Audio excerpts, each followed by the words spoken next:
The women's movement in Canada has been an uphill battle, and even today it continues to remain under scrutiny by our right-wing government. To gain perspective on the issue of women's rights on a global scale, Operation Maple looked to one of the world's historically most treacherous places on earth to be female, Afghanistan. As Harper moves to extract troops entirely come 2014, Afghanistan remains a flashpoint of regression and reformation. And at the center of it all, women and women's rights. Back in 1994, when the Taliban seized power, women's place in Afghanistan took a serious turn for the worse. This is a country that had been at war for 30 years, so there was tens of thousands of widows across the country. So those women had nobody to take them out to get groceries, and many women actually literally starved to death at this time. And because women weren't allowed to work, there were so many female-headed households, so a lot of women who had at times been lawyers or doctors or other professional roles ended up begging on the streets to survive. Women were not allowed to access health care because all the women who worked in the healthcare system had been fired from their jobs. Women weren't allowed to work, and the Taliban said that male doctors and nurses could not treat female patients. So women started dying from treatable conditions.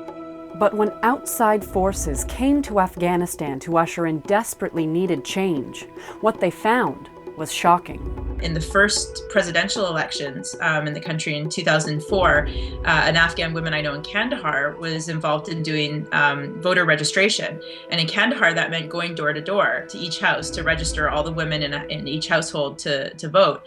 And she came across one house where there were about 8 women living in that house, and none of them had been outside of their home compound ever in their entire life.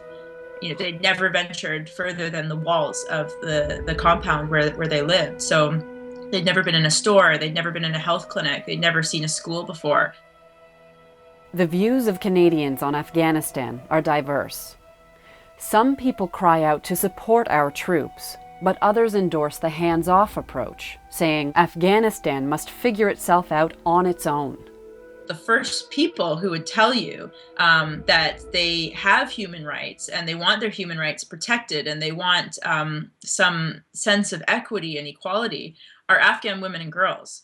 I've never ever heard an Afghan woman say, well, I'm Afghan, I'm Muslim, I'm Pashtun, so I shouldn't go to school, or I shouldn't be working. We have to be a little bit less borderless and think of a woman or girl in Afghanistan as we might think of a woman or girl here, as we might think of our own daughters and sisters and mothers. And if you can't live with the idea of someone saying that your daughter can't go to school because she's a girl, or your mother couldn't run for office because she's a woman, then we shouldn't be able to live with those ideas for Afghan women.